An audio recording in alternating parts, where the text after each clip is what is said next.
আবারও আমরা কিন্তু মাই 15 মিনিটসের ভিডিওতে চলে এসেছি। মাই 15 মিনিটসের অলরেডি 7 থেকে 8টা ভিডিও আপলোড করা আছে এই চ্যানেলে। যদি না দেখে থাকেন সেগুলো একবার দেখে আসবেন। এখানে কিন্তু মাই 15 মিনিটসের আন্ডারে কিন্তু ম্যাক্সিমাম সব ইনঅর্গ্যানিকের কোশ্চেনগুলোই রয়েছে, যে টপিকগুলো আমাদের পড়া হয়ে গেছে এতদিন যাবৎ। মূলত হয়ে গেছে একদম ইনঅর্গ্যানিকের ব্যাকবোন যাকে বলা হয়, সেই কেমিক্যাল বন্ডিং এবং কেমিক্যাল পিরিয়ডিসিটি, সেই সব যাবতীয় প্রশ্নগুলো একটু দেখে নেবেন। আর ভিডিওগুলো ভালো থাকলে একটু লাইক করে পাশে থাকবেন। এবার আমরা প্রথম প্রশ্নটা ভীষণ ভালো করে পড়ব। প্রথম প্রশ্নটা আমরা পড়ব। প্রশ্নটাতে কি আছে? The metallic character of beryllium is due to. কিসের জন্য মেটালিক ক্যারেক্টারটা ডিপেন্ড করে, কিসের উপরে? Partly filled 2s atom, 2s bond, completely filled 2s bond, overlap of 2s and 2p and empty 2p bond. Okay, beryllium তাই তো, hydrogen, helium, lithium, beryllium, মানে 1s2 2s2 1s2 2s2। প্রথমে বলেছে partly filled 2s। আচ্ছা, metallic character, metal কখন হয়? যখন readily তার ইলেকট্রন ছেড়ে দেওয়ার একটা প্রবণতা থাকে এবং যে খুব রেডিলি প্লাস ফর্ম করতে পারে। ঠিক, সে +1 হোক কিংবা +2 হোক কিংবা +3 হোক, যা হোক একটা ফর্ম করতে পারে। তাহলে এবার হচ্ছে আমার কি সেইটা, তাহলে 2s ফিল্ড যদি 2s অরবিটাল, সেটা কি কখনো কোনোভাবে মেটালিক ক্যারেক্টারকে ডিফাইন করছে না? তাহলে কিন্তু এটা সম্ভব নয়। আমাদেরকে অপশান যখন আমরা বুঝতে পারছি না, আচ্ছা আমরা লাল দিয়ে করে সুবিধা হবে। লাল পেনটা আবার অনেক দূরে চলে গেল। সেক্ষেত্রে সুবিধা হবে কমপ্লিটলি ফিল্ড। প্রথমে বলেছে পার্টলি ফিল্ড 2s, না পার্টলি ফিল্ড তো নয়, পুরোটা হচ্ছে আপনার পুরোটাই ভর্তি রয়েছে, সেক্ষেত্রে এটা সম্ভব নয়। কমপ্লিটলি ফিল্ড বলেও কি আমরা কোনোভাবে কি এটা মেটালিক বোঝানো যাচ্ছে? পার্টলি ফিল্ড হলে তবু বোঝানো যেত, কিন্তু কমপ্লিটলি ফিল্ড কোনোভাবেই সেটা বোঝানো যাচ্ছে না। Overlap of 2s and 2p orbital, হ্যাঁ এটা কিন্তু খানিকটা ঠিক, কারণ তারপরে হচ্ছে empty 2p orbital. empty 2p orbital কোনোভাবে কি বোঝাতে পারছে না, কখনো বোঝাতে পারছে না। তাহলে কিন্তু আমরা এটা আমার 100% মনোভূত হলো না উত্তরটা, কিন্তু বাকিগুলো যেহেতু একেবারে নেওয়া যাচ্ছে না, সেক্ষেত্রে কিন্তু আমি বাকিগুলোকে কাটতে ছাড়তে overlap of 2s and 2p অরবিটালটাকে খানিকটা ধরতে পারি। এর মানে কী বলা হচ্ছে, এটা তো পুরো ফাঁকা থাকছে, এই ইলেকট্রন এখানে র্যাপিডলি এখানে ওভারল্যাপ হয়ে যাচ্ছে, মানে এখানে যাওয়া আসা চলছে, মুভমেন্ট চলছে, সেটা কিন্তু খানিকটা মেটালিক ক্যারেক্টারকে আমরা বলতে পারি। মেটালের কিন্তু ইলেকট্রনগুলোর ক্ষেত্রে অ্যাটমগুলো এরকম পাশাপাশি থেকে এবং ইলেকট্রনগুলো কিন্তু এখানে মুক্তভাবে ঘুরে বেড়ায়। সেই সেন্সে কিন্তু আমি কোথাও এটাকে সঠিক বলে ধরে নিচ্ছি, যদি আমি 100% কোনো উত্তরের সঙ্গে এখানে কিন্তু সহমত নই। এটা একান্তই আমার পার্সোনাল মত। আমি বেশিরভাগ প্রশ্নগুলোই কিন্তু নিজের মতো করে, নিজে যেভাবে বুঝেছি আমি সেইভাবে কিন্তু বোঝানোর চেষ্টা করি। আচ্ছা, এটা গেল আমাদের 1 নাম্বার। আমরা 2 নাম্বার প্রশ্নটা ভীষণ ভালো করে এবার পড়ে নেব। এখানে পাইপ্রিডিনে একটা স্ট্রাকচার দিয়েছে, বলেছে হাইব্রিড স্টেট অফ নাইট্রোজেন। খুব একটা ভীষণ সহজ প্রশ্ন একটা। এই নাইট্রোজেনের হাইব্রিডাইজেশন কত বলতে চেয়েছে।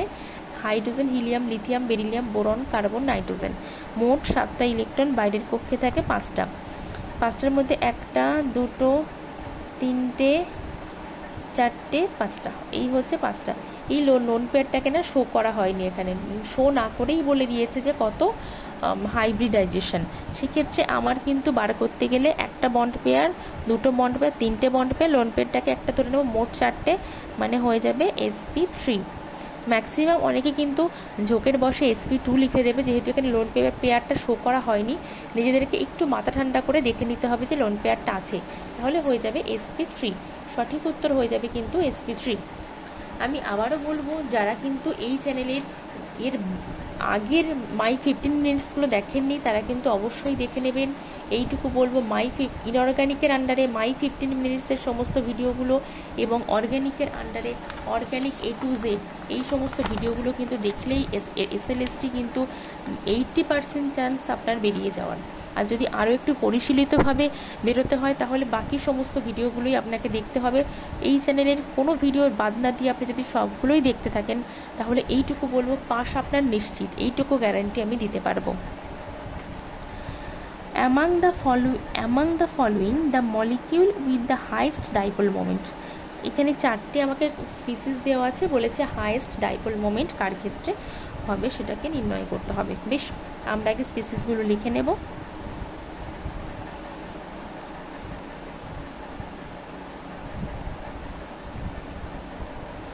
যতগুলো আছে সবগুলোকেই আমরা আগে লিখে নেব। প্রতিদিন কিন্তু অর্গানিকের সঙ্গে অল্প অর্ধেক করে ইনঅর্গানিকটাও দেখতে হবে। ফিজিক্যালটা আমরা একটু শেষের দিকে পড়বো, কারণ ওখানে ম্যাক্সিমামে সব ক্যালকুলেশন সূত্র, ওটা আমরা একটু শেষের দিকে পড়বো আপাতত। আচ্ছা, এটা আমি আর লিখছি না, কারণ এটা সিমেট্রিক স্ট্রাকচার দেখতেই পাচ্ছি এখানে, কিন্তু এর ডাইপোল মোমেন্ট অটোমেটিক্যালি হলে মিউনিট হয়ে যাবে কিন্তু 0, এটা লিখছিই না সেই জন্যে। ওকে, বলেছি অ্যামাং দ্য ফলোইং হাইয়েস্ট, কার ক্ষেত্রে হাইয়েস্ট ডাইপোল মোমেন্ট। বেশ, তাহলে এই তিনটের ক্ষেত্রে আমরা দেখব। অবশ্যই কার্বন আর ক্লোরিনের মধ্যে ক্লোরিন কিন্তু অনেক বেশি ইলেকট্রোনেগেটিভ, তাহলে কিন্তু এই অর্ডারে কিন্তু কাজ করছে। এবং হাইড্রোজেন আর কার্বনের মধ্যে এর কিন্তু 2.1 হয় ইলেকট্রোনেগেটিভিটি, এর ক্ষেত্রে 2.5, এরও কিন্তু এই দিকে, তাহলে অটোমেটিক্যালি কিন্তু আমার এই দিকে একটা ডাইপোল মোমেন্ট কাজ করছে। আর এর ক্ষেত্রে এটা এই দিকে কাজ করে, এটা এই দিকে, একে অপরকে ক্যান্সেল আউট করলে এই কিন্তু বেশ বড়সড়ভাবে এই দিকে কাজ করছে। সুতরাং এটা কিন্তু ফার্স্ট পজিশনে আসলেও আসতে পারে। বাকিগুলোকে আমরা এবার দেখে নেব। সামথিং এর 1.86 এরকম ডিবাই এরকমই থাকে এর ডাইপোল মোমেন্ট, অ্যাপ্রক্সিমেট ভ্যালুটাই আমি বলছি। এবং এর ক্ষেত্রে কি হবে, এটা এই দিকে কাজ করবে এই একই রকম ভ্যালুতে, এটা এই দিকে দেখা যাচ্ছে একে অপরকে সামান্য পরিমাণ ক্যান্সেল আউট করছে, যদিও এটাও কিন্তু 1.6 ডিবাই এরকম সামথিং থাকে ভ্যালুটা। এর ক্ষেত্রে এই দিকে কাজ করছে, এটা এই দিকে কাজ করবে, এটা কিন্তু এই দিকে পরস্পরকে ক্যান্সেল আউট করে এটাও কিন্তু এই দিকে কাজ করছে। কিন্তু তবুও আমি বলবো, কিন্তু আমি কি এটা ঠিক করলাম CH Cl3, তবু আমি কিন্তু বলবো যে এর থেকেও কিন্তু যখন আমার আপাত দৃষ্টিতে দেখে মনে হচ্ছে এটা এবং এটা কিন্তু সেম, যেহেতু এখানে একটা হাইড্রোজেন এবং ক্লোরিনগুলো রয়েছে, একে অপরকে এও এই দিকে যাচ্ছে এও এই দিকে, একে অপরকে ক্যান্সেল আউট করছে। এর ক্ষেত্রে এও এদিকে এও এদিকে একে অপরকে ক্যান্সেল আউট করছে, সেক্ষেত্রে এটা এবং এটা কিন্তু সেম জায়গাতে চলে আসে। তাহলে আমার মনে হতে পারে এই দুটোই কিন্তু অপশান হতে পারে না। এটা যেমন 1.86 ডিবাই, এটা কিন্তু এক্সপেরিমেন্টাল ভ্যালু একটু সামান্য এর থেকে কম হয়, সেই হিসাবে উত্তর কিন্তু আমার এটা হয়ে যাবে। এইটা একটুখানি জাস্ট মনে রাখতে হবে। আমারও আগে ঠিক এটাই মনে হতো যে এই দুটো কিন্তু একই হতে পারে, কারণ দুটো তো ক্যান্সেল আউট হয়ে যাচ্ছে। পরে আমি এক্সপেরিমেন্টাল ভ্যালুটা যখন আমি দেখি আর কি সার্চ করে, তখন কিন্তু দেখি যে এর এক্সপেরিমেন্টাল ভ্যালুটা সামান্য একটু বেশি, সুতরাং উত্তর কিন্তু CH3Clটা হয়ে যাবে, একটু মাথায় রাখবেন।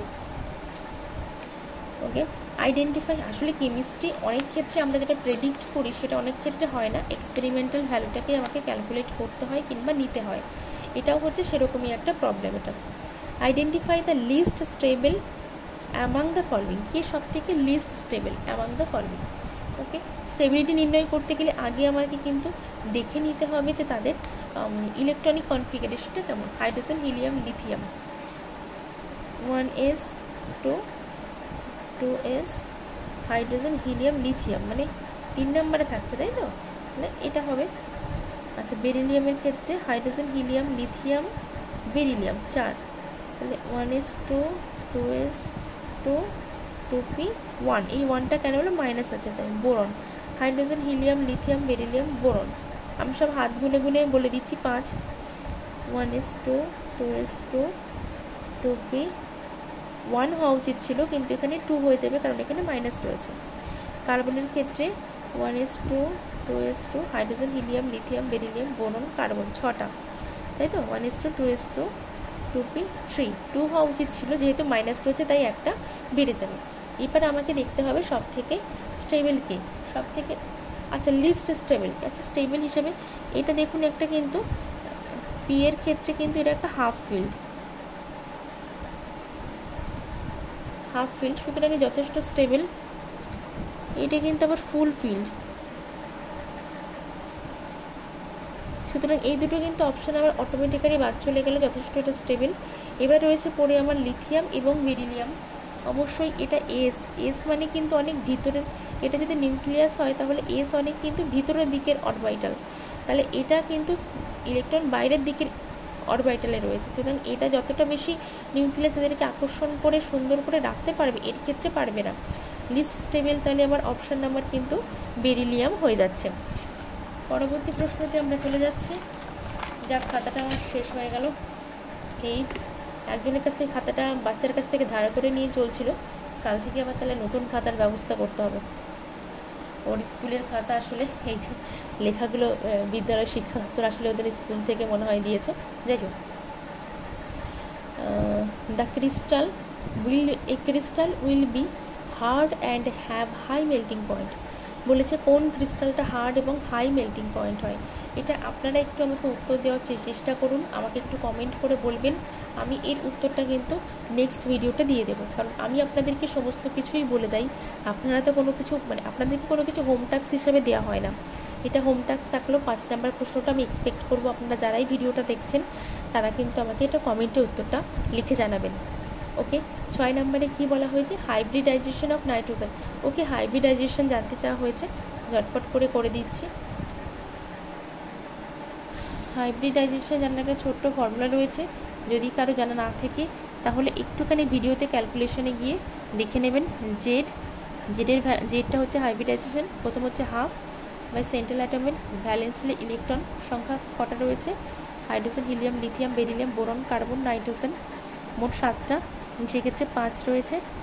এটা তো মোনোভ্যালেন্ট নয়, সুতরাং এটা এখানে ক্যালকুলেট হবে না, শুধুমাত্র মোনোভ্যালেন্ট থাকলে সেটা এখানে ক্যালকুলেট হয়। প্লাস মানে -1 হয়ে যাবে, মানে 4/2। সেক্ষেত্রে কী হয়ে যাবে? 4/2 হলে 2 হয়ে যাবে, 2 মানে SP। তাহলে প্রথমে SP আছে, আমাকে সেরকম অপশানে যেতে হবে। তাহলে এই দুটো অপশানে SP আছে, বাকি দুটো আমি বাদ চলে গেলাম। এবার আমাকে দ্বিতীয়টা করলে আমি অনেকটা কিন্তু স্যাঙ্গুইন হতে পারবো, যত কম করে আমরা বার করতে পারি। হাফ হয়ে গেল, নাইট্রোজেনের ক্ষেত্রে 5 যুক্ত 1, তাহলে 6/2, 3 হয়ে গেল। SP2, সেকেন্ড অপশান SP2 আছে এইটার ক্ষেত্রে, তাহলে আমার উত্তর বেরিয়ে গেল কিন্তু 6 নাম্বার এটা। আচ্ছা, মাই 15 মিনিটসের ভিডিও এখানেই শেষ হচ্ছে। এরপরে আবার একটা 15 মিনিটসের ভিডিও আজকালের ভিতরেই আমি আপলোড করে দেবো, যখন যেরকম সুযোগ হচ্ছে করছি। আচ্ছা, এটার অবশ্যই আপনারা কিন্তু আমাকে আনসারটা দেবেন। এবং অর্গ্যানিকের ইলেকট্রোফাইল হয়ে গেছে, নিউক্লিওফাইল হয়ে গেছে, বেসিসিটি এবং নিউক্লিওফিলিসিটির মধ্যে একটা ভালো রকম কম্প্যারিজন করানো আছে। প্লাস কোনটা ইলেকট্রোফাইল কোনটা নিউক্লিওফাইল সেটা মানে 5 সেকেন্ডের মধ্যে আপনি কীভাবে জানতে পারবেন, 5-10 সেকেন্ডে, সেটার জন্যও একটা ভিডিও রয়েছে। যাবতীয় বিষয়গুলো দেখতে থাকুন। ইন্ডাকটিভ এফেক্ট রয়েছে, মানে অর্গ্যানিক সবে শুরু হয়েছে, এগুলো দেখতে থাকুন। আর চ্যানেলটিকে যদি ভালো লাগে তাহলে একটু সাবস্ক্রাইব করে পাশে থাকবেন। এটা আমার এক ধরনের মোটিভেশন, আপনাদের জন্য কাজ করতে আমার আরও ভালো লাগবে।